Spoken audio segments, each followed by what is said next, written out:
Hello friends, welcome to family food Telugu channel. ఈరోజు family food Telugu ఛానల్లో చేసే రెసిపీ ఆంధ్ర స్పెషల్ పాల ముంజలండి. ఇవి చాలా టేస్టీగా చాలా బాగుంటాయి. పైన క్రిస్పీగా లోపల స్వీట్గా చాలా బాగుంటాయి.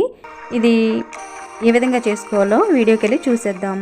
ముందుగా పూర్ణం అనేది రెడీ చేసుకోవాలి. ఒక గ్లాసు శనగపప్పు ఉడికించుకున్న తర్వాత ఒక గ్లాసు బెల్లం వేసుకుని యాలకుల పొడి తగినంత వేసుకుని ముందు పూర్ణం రెడీ చేసి పెట్టేసుకోవాలి.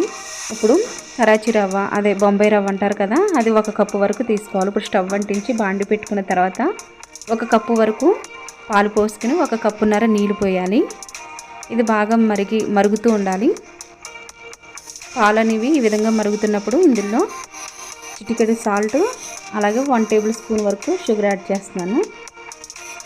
వేసి ఒకసారి ఈ విధంగా కలుపుకుని బాగా పాలు మరిగిన తర్వాత ఇప్పుడు ఈ బొంబాయి రవ్వ అన్నది వేసుకోవాలి.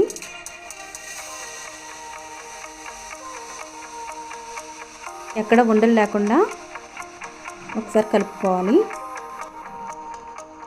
మనకి ఇది రెడీ అయిపోతుంది. స్టవ్ మీడియం ఫ్లేమ్లో పెట్టుకుని ఇలా ఉడికిన తర్వాత స్టవ్ ఆఫ్ చేసేయచ్చు. ఇలా దగ్గరికి వచ్చేసిన తర్వాత చూడండి, ఈ విధంగా వచ్చింది కదా. ఇప్పుడు పూర్ణం ఉండలు చేసుకుని పక్కన పెట్టేసుకున్నాం. అన్నీ కూడా ఈ విధంగా ఈ సైజు పూర్ణం తీసుకోవాలి. ఇప్పుడు చేతికి ఆయిల్ కానీ నూనె కానీ తడి చేసుకున్న తర్వాత ఈ మిశ్రమాన్ని ఇలా చేతితో ప్రెస్ చేసుకుంటూ వెడల్పుగా చేసుకున్న తర్వాత ఈ పూర్ణం అనేది పెట్టేసుకుని పైన ఇలా కవర్ చేసుకోవాలి. ఎక్కడ కూడా క్రాక్స్ రాకుండా పైన ఆయిల్తో కానీ నెయ్యితో కానీ ఇలా ఈ విధంగా చేతికి రాసుకున్న తర్వాత ఇలా రౌండ్ చుట్టుకోవాలి.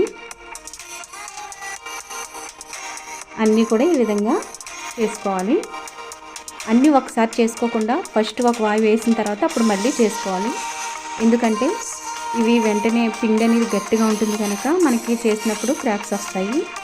అందుకని ఇప్పుడు స్టవ్ అంటించుకుని బాండి పెట్టుకుని ఆయిల్ బాగా హీట్ అయిన తర్వాత ఈ ముంజలని వేసేసుకోవాలి. ఇప్పుడు 2 వైపులో కూడా బాగా వేగేయగల ఒకసారి కలుపుకుందాం.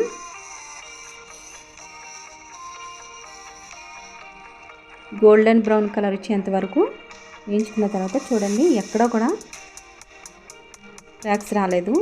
ఈ విధంగా ఈ కలర్లోకి వచ్చిన తర్వాత ఒక ప్లేట్లోకి తీసేసుకుందాం. ఇదే మాదిరిగా అన్నీ కూడా వేసేసుకుందాం. అంతేనండి, చాలా టేస్టీగా ఉండే పాల ముంజలు రెడీ అయిపోయినాయి. ఇది ఎప్పుడైనా కానీ చేసుకోవచ్చు. మనం పూర్ణం బూరెలు చేసుకుంటాం కదా, అది తోపు బాగా కుదరకపోతే ఈ విధంగా చేసుకుంటాం.